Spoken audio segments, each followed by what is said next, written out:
Welcome to the Unbound Priestess podcast, a transformative space where we delve into potent conversations, guided practices, and profound teachings designed to help you nourish your sacred gifts, reclaim your personal power, and break free from limiting beliefs. In this episode, I want to address a collective shadow. And if you're listening to this and you're not ready to address that shadow, please step away if you feel like you need to. Or if you start listening to this and you feel like you need to take a break from it. This is not something that everyone has to address right now. Many of the topics that I bring, especially the deeper topics like this one, and the deeper work I do in the Coven and in my containers comes from my experience that I bring to my students through addressing these collective shadows, big shadows, shadows within myself, shadows within our community. And they can often hit pretty hard. So if you're not ready for it, it's okay. Give yourself a break. Give yourself grace. If this is not your path right now, it doesn't have to be. I'm still here. I'm not going anywhere. And you can come back to this anytime you're ready, when you have the support, when you have the capacity to address these shadows. Because what I'm going to address in this episode is the idea of the grifters in our community, the spiritual grifters that don't offer us discernment. They offer us spiritual spectacle. And that's something I really think we all need to look closely at.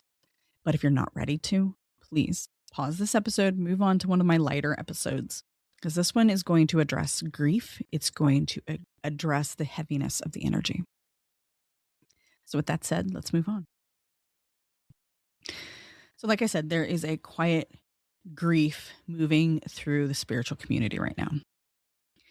And I want to ignite within us in this episode the skill, the ability to be discerning, to use our discernment in the age of spiritual spectacle. This grief may not feel loud. It may not feel dramatic. It might not even be that evident, but it's heavy. And it's here, and we're all experiencing it, whether it's by proxy, secondhand, or directly. It's a grief that comes when something or someone you believed in, when that facade starts to fall apart. When the teacher you trusted doesn't quite hold up to the scrutiny. When the promises you followed, made by these teachers, these spiritual leaders, didn't land the way you were led to believe they should have or would have. And then you are led to believe it was somehow your fault because you believed in their program, you believed in their words, their charisma. So before we go any further, I want to say this clearly. If you are feeling disillusioned, confused, or even a little embarrassed for believing in someone or something, and that someone or something failed you, you didn't fail. The system did. The false promises failed you. Now, that's not to say if you didn't really try, if you were only half-hearted in the system. There's a difference here. If you're dedicated to something, if you truly believe in something, if you are every day trying to embody the teachings of whatever it might be, but it still failed you, you should realize really quickly, it's not you, it's the system. And there could be many reasons why it failed, but I want to address the reason here related to false promises, grandiose claims. Disillusionment is not a moral failing. I look at it as this, and this is big. It's an initiation. It is the moment where fantasy dissolves and discernment steps in. What we are witnessing culturally right now is not a collapse of spirituality. It's a collapse of the spectacle that many of these big spiritual names, especially, attach to spirituality. And those two things are not the same. What we are witnessing culturally is not a collapse of spirituality. It's not a collapse of witchcraft. It's not a collapse of the spiritual elements that find itself in witchcraft. It is the collapse of the spectacle. And the reason I'm addressing this as a spiritual element is because many of these things do find their way into witchcraft. There's no rules in witchcraft. We can incorporate whatever we need to incorporate into our craft that feels right for us, based on our lineage, based on our training, based on our education. So that's why I'm addressing this here. For a long time, we've been taught to associate grifting with spirituality itself, as if spirituality was the problem. But spirituality is not the problem. Hierarchy is. And this is where I had a really hard time, and I still struggle with it. It's my own personal shadow that is rooted in the collective, where I've had issues stepping into my role as priestess. Many years ago, I was in a ritual, and at the end of the ritual, we had individual readings by a very gifted psychic. And as she was giving me the reading, an entity came through and told me I needed to step into the role as a priestess. I was shooketh. I didn't want this role. And I think that's the difference here. Finding the teachers that step into the role even though they really didn't want it are really the ones you should look at, because they're not doing it for the wrong reasons. They're stepping into that role because there's a need, because they're called, not because they're looking for power or influence or followers or to be a billionaire. The reluctant leaders, the ones that are called by a higher power, are the ones that don't get all the attention. They get lost in the same patriarchal religious template that ruled for centuries, but never actually did much for our culture, our society. It's deeply rooted into our everyday culture, our mindsets, the cultural shadow we need to address. It just simply changes clothes every once in a while. Where there were once pulpits and cathedrals as the primary source of spreading the word, we now have platforms. Where there were men dressed in robes, there are now curated aesthetics. Where there were unquestionable authority, we now have thought leaders, coaches, visionaries, spiritual leaders. The structure stayed the same. Someone is positioned above you. They're promising you access to truth, success, healing, transcendence without really offering the method to get there, the stepping stones. In exchange for obedience and admiration, they say you can be wealthy, you can be prosperous, without really delivering on those promises. The danger isn't the belief. The danger is the unquestioned authority wrapped up in spiritual language.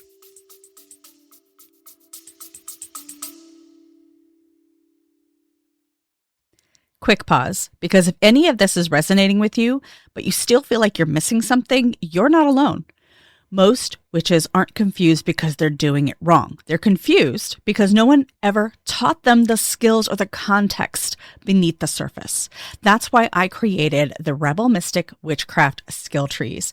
Each tree is a structured, grounded path that teaches you how different elements of witchcraft actually work. So you can build real confidence instead of second guessing yourself. If you're ready for clarity, you can explore all the skill trees I have available, plus the growing library at leandrawitchwood.com, or feel free to join my free community, the Rebel Mystic Coven, to learn more. All right, back to the conversation.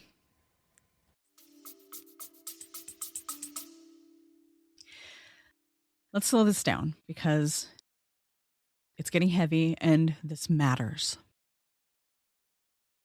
People don't follow charismatic spiritual figures because they're foolish. They follow them because they're human. When the world feels unstable, we seek certainty. So if someone's out there preaching certainty, stability, we want that for ourselves.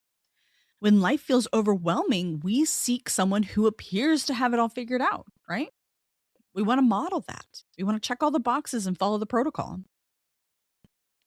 Charisma feels like safety when we are dysregulated, when our nervous systems are shot. The illusion of certainty feels like truth when we are exhausted, sick, and depleted.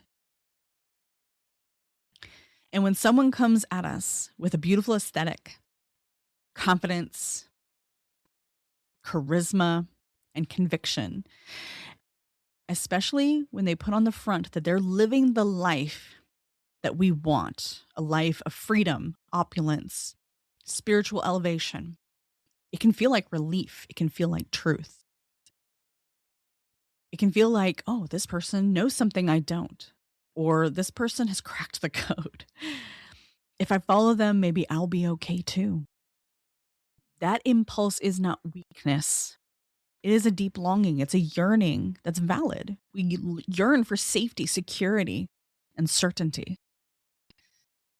But longing without discernment is where we begin to hand over our power, where we give it away. Here's where things get tender, but no less important.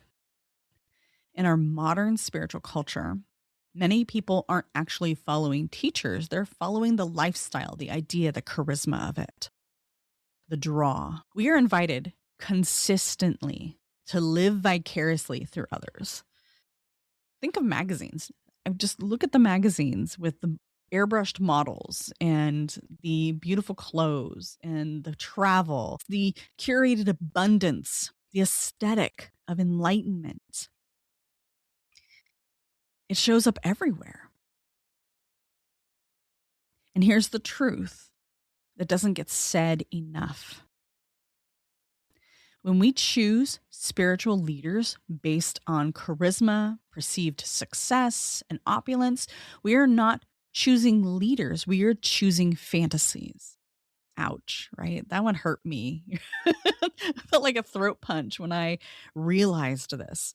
When this was downloaded in a meditation, not everyone can live the fantasy dream life that is portrayed in front of us. I want to say that again. When we choose spiritual leaders based on charisma, perceived success, and opulence, we are not choosing leaders. We are choosing fantasies. I hope that one didn't hit you as hard as it hit me, but it's truth nonetheless. The reality is, many of these people presenting these lifestyles did not build them under the same conditions as their audience, as you might.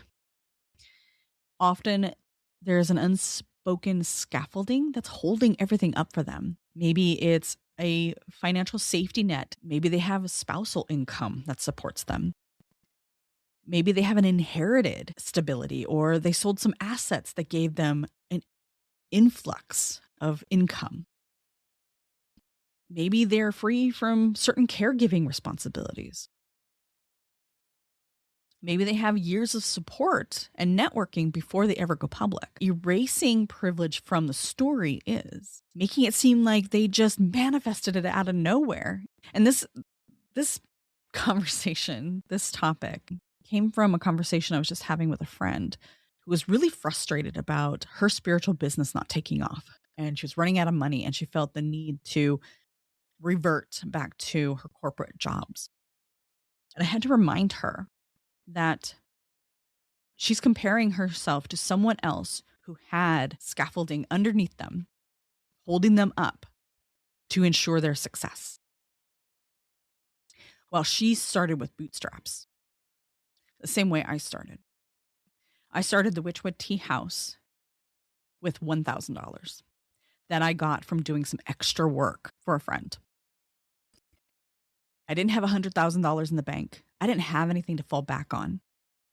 I had to work and build my business at the same time. I was working 7 days a week, 12, 16 hours a day. It was work. It didn't manifest out of nowhere. I built it, pulled myself up by my bootstraps and built it. And I wanted her to understand, and I want you to understand, that success is not always flow and ease. And that's the narrative I see coming through the pipeline. I've received it too and thought I was failing because it wasn't easy. Because we're fed that narrative, especially in manifesting communities, in manifesting speak, this sneaky language that says, well, if it's not flow, if it's not easy, then it's not meant for you. That's not necessarily true. There are outside external energies, influences that can make it hard. And if you don't have that safety net underneath you already, it's much easier to fall and have to pull yourself back up again. When privilege is present as spiritual attainment, people internalize false failure. They believe if I were more aligned, more devoted, more worthy, this would be my life too. And that belief quietly erodes our self-trust. So let's start by erasing privilege from the story. Recognizing that if you take that privilege away, potential for failure exponentially increases. And like I said, privilege itself is not the problem, but erasing that privilege from the story is. This is where we need to take a very clear look at the experience. This is where we need to make a very clear distinction. Not all retreats are the same. Not all spiritual gatherings are grifters. Wait.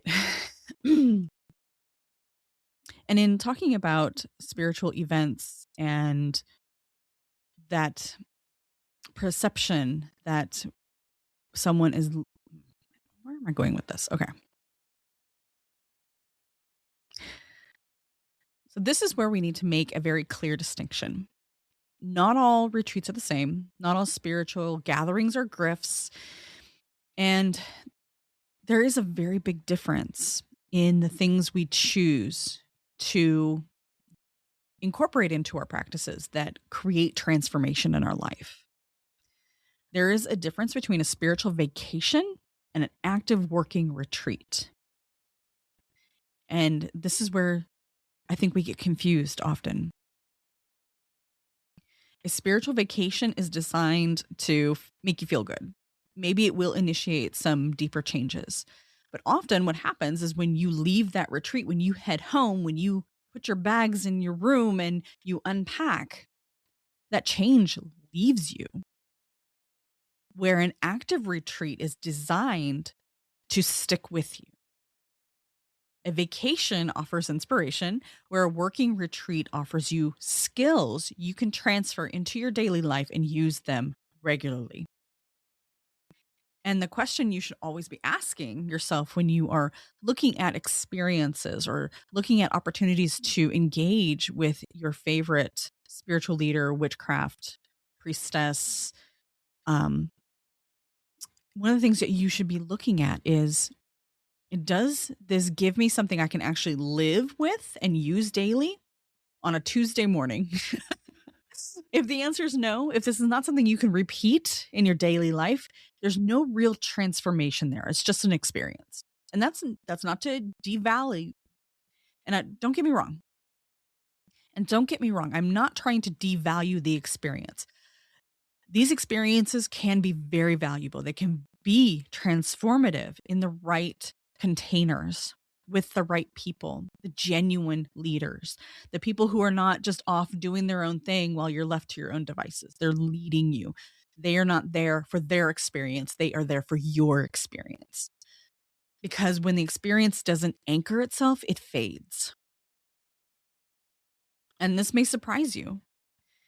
It may surprise you that the people doing the deepest work, the most legitimate spiritual work, are rarely the loudest. They're going to be kind of hard to find. They're not choosing to be noticed. They're not chasing a viral post on social media. They're not performing for enlightenment. They're building personas that connect. They're not building personas for constant consumption. They're doing the work quietly, consistently, behind the scenes, in their communities, in classrooms, in circles, within their covens and lineages. You often won't find them on your algorithm because they don't produce content to be consumed, at least not enough of it for the algorithm to care. You will find them often in well-vetted spaces. High quality conferences, serious trainings, active retreats where the speakers are vetted, not just popular. And these are spaces where the teachers walk the talk. The knowledge they offer is tangible and transferable. There's no gatekeeping behind vague language or false promises. Questions are welcomed and not deflected. These gatherings are not passive, they're immersive, they're demanding, they're collaborative. Think less spiritual vacation and more like Hogwarts in a weekend. In these containers, in these spiritual places, you are actively working, you are learning, you're practicing, you're connecting, you're creating friendships. And that's important. It's important to notice what happens in these spaces. You get to meet the practitioners. You get to talk with them. You get to sit and have a meal with them. You can see how they move, how they teach, how they respond, how they hold responsibility. And just as important, you meet others on the path. You make friends, you build community. And that's how real spiritual lineages form. Through lived experiences, not performances, not curated, beautiful, surface level experiences. You're at the threshold as we recognize our discernment as responsibility. And here's where I want to pause and name the threshold we're standing at. Discernment is not about being cynical. It's not about tearing people down. It's not about distrusting everyone. It's about maturity. It's about learning to ask better questions, to look closer, to choose teachers who empower you rather than enchant you. It's about selecting spaces where you can build your capacity and not your dependency on a leader or a teacher. And the deeper we go into this, the more we talk about honesty related to power and privilege, the more we can reclaim our spiritual authority without becoming closed or hardened. When you seek a container that allows you to integrate, reflect, and engage in ritual, you're choosing a container that's better rounded, that's more rounded for your experience, that allows you to integrate what you learn into the everyday rather than just saying, oh, that was a cool experience and move on, which is where I'm going next. So this is already a longer episode than I expected. So if you want the full episode, if you want to go deeper into these patterns, how they collapse, how we can come back into our own spiritual sovereignty without losing our heart and soul, without becoming cynical, I am sharing the second half of this episode inside the Rebel Mystic Coven Inner Circle. In this space, I am going to guide my members through a grounding tea ritual to help reset our nervous system after we feel spiritually overwhelmed and we feel the fatigue of the messages out there. This is where we go deep. It's about integration, it's about community, and it's about offering you something that will hold more value when you commit to it. You'll find the link below in the show notes if you feel called to join us there. No pressure. Or you can visit leandrawitchwood.com to learn more about the Coven and what we offer. And wherever you are on this path, remember, you are not behind, you're not broken. You don't need a spectacle to live a meaningful life, a magical life. So I hope I'll see you in part 2 in the Rebel Mystic Coven Inner Circle. Blessed be. Part 2.